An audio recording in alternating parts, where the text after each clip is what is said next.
বিরাট কোহলির ফিটনেস নিয়ে প্রধানমন্ত্রী মোদির প্রশ্ন, বিরাট কোহলি দিলেন তার উত্তর।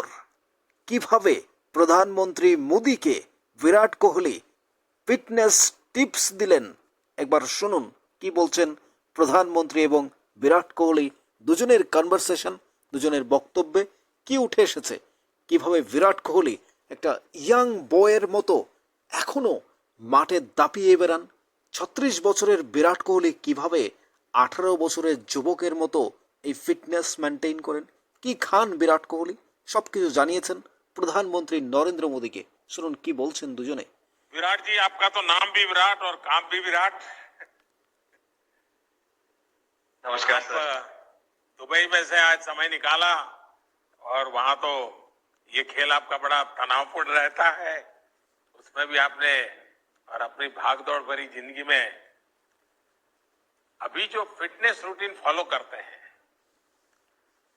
मैं जरूर चाहूंगा, देश भी जानना चाहेगा, क्योंकि नौजवान आपको, आपके हर गतिविधि को देखता है, ये आपको कैसे मदद करता है। पहली बात तो बहुत बहुत धन्यवाद सर, यहाँ पे हम सबको बुलाने के लिए। एक सब लोगों ने फिट इंडिया मूवमेंट के बारे में बात करी और इसके फायदे, इसके लाभ हमको रोज अपनी डेली लाइफ में किसी ना किसी तरीके से दिखते हैं। सबने अपने एक्सपीरियंसेस बताए। मिलिंद जी ने भी बहुत अच्छी बातें रखी, बहुत इंस्पिरेशनल उनका भी काम रहा है, उनकी जर्नी रही है पिछले कुछ सालों में, मैंने भी बहुत ऑब्जर्व किया है। और मेरे खुद के एक्सपीरियंस में सर एक ट्रांजिशन एक्सपीरियंस करने को मिला मुझे कि जिस पीढ़ी में हम खेलना शुरू हुए और जो उस समय खेल की हमारी डिमांड्स थी, वो बहुत तेजी से बदली एक समय के बाद। और मुझे ये एक्सपीरियंस हुआ कि जो एक हमारा सिस्टम बन चुका था, हमारा एक रूटीन बन चुका था, वो हमारे खेल के डिमांड्स के लिए सही नहीं था और उसे बदलना जरूरी था, क्योंकि हमारा खेल बहुत तेजी से आगे बढ़ रहा था और मुझे ऐसा महसूस हुआ कि हम कुछ फिटनेस के पॉइंट ऑफ व्यू से पीछे छूट जा रहे थे। हमारी स्किल में कभी कोई प्रॉब्लम नहीं थी।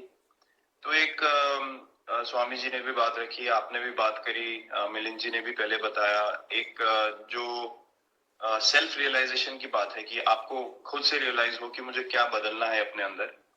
तो मुझे वो एक समय पे खुद भी एक्सपीरियंस हुआ कि नहीं, फिटनेस जो है वो प्रायोरिटी होनी चाहिए। और अगर मैं आपको ऑनेस्टली बताऊं तो पहले खेल को अच्छा करने के लिए फिटनेस मैंने शुरू करी, लेकिन आज अगर प्रैक्टिस मिस भी हो जाए तो मुझे इतना खराब नहीं लगता, लेकिन अगर फिटनेस सेशन मेरा मिस हो जाए या एक्टिविटी मिस हो जाए तो मुझे ज्यादा खराब लगता है।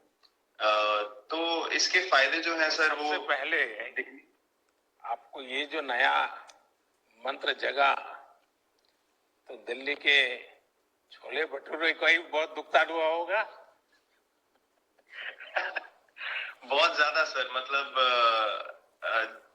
जो अभी हमने थोड़ी देर पहले बात करी कि हमारा जो नेटिव डाइट है, जिस रीजन से हम आते हैं उसका जो हम वो खाते हैं, उससे मैंने कभी एक्सपीरियंस नहीं किया कि हेल्थ इश्यूज हुए हो या किसी को कोई बीमारियों का सामना करना पड़ा हो। मेरी खुद के एक्सपीरियंस में मेरी नानी, मैंने बहुत समय तक देखा, इतनी ज्यादा उम्र में भी उनकी हेल्थ हमेशा ठीक रही, हमेशा उन्होंने घर का सिंपल खाना खाया। तो मैं जब पला बड़ा तो शहरी खाना, मतलब बहुत ज्यादा बाहर का खाना होता था, खेलने कूदने जाते थे तो आते जाते बहुत सारी चीजें ऐसी खा ली कि जो हेल्थ पॉइंट ऑफ व्यू से अच्छी नहीं है। तो डाइट का भी एक बहुत बड़ा कंट्रीब्यूशन था, जो डिसिप्लिन नहीं था। तो वो फिटनेस, फिजिकल फिटनेस और डाइट दोनों चेंज करना पड़ा सर। उसकी वजह से ही चेंजेस आने शुरू हुए। और मैं इस चीज से इसलिए रिलेट कर पाता हूँ क्योंकि जैसे हमारे खेल में चेंजेस आए, आज की लाइफ की भी डिमांड्स बहुत ज्यादा हो गई हैं, बहुत हेक्टिक हो गई है लाइफ।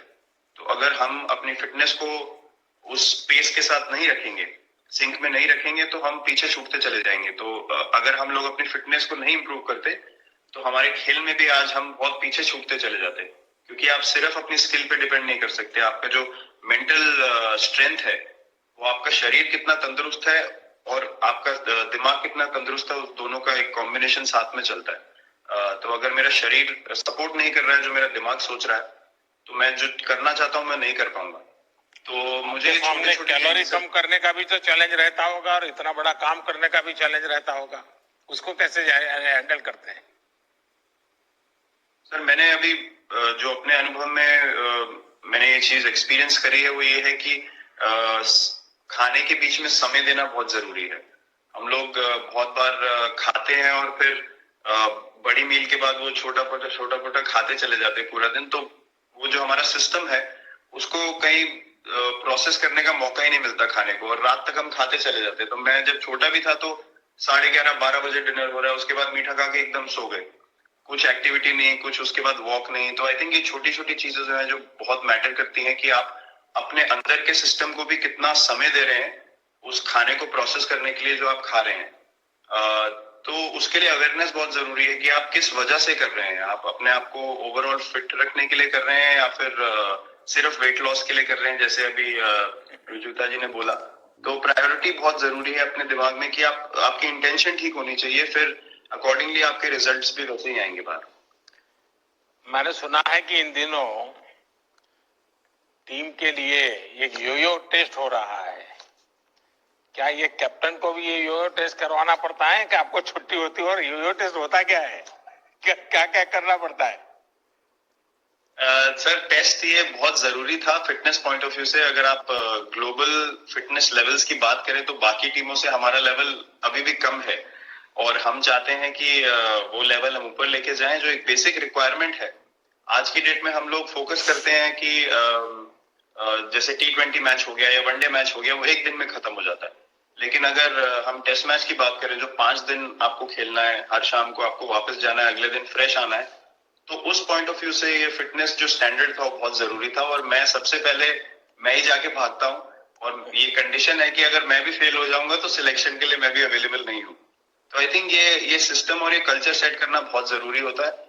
और उससे क्या होता है सर, ओवरऑल एक जो फिटनेस लेवल है टीम का बढ़ेगा। जैसे टेस्ट क्रिकेट में हमारा बहुत बार होता है कि आप थके हुए हैं, तीसरे दिन आके आपको, जैसे हमारे फास्ट बॉलर्स हैं आज की डेट में वो दुनिया में सबसे ऊपर है, तो उनको अगर दूसरे तीसरे चौथे दिन आके वो एफर्ट डालना है फील्ड पे तो वो डाल सकते हैं। पहले क्या होता था, स्किल हमारे पास हमेशा से रही है, लेकिन शायद जो मैंने आपको बोला वो ट्रांजिशन मैंने जो एक्सपीरियंस किया, हम लोग वो जरूरी समय जो आता है जहाँ पे शरीर थक जाता है और टीम को आपकी जरूरत है, वहां पे परफॉर्मेंस जो है हमारी डिप हो जाती थी और दूसरी टीम जीत जाती थी।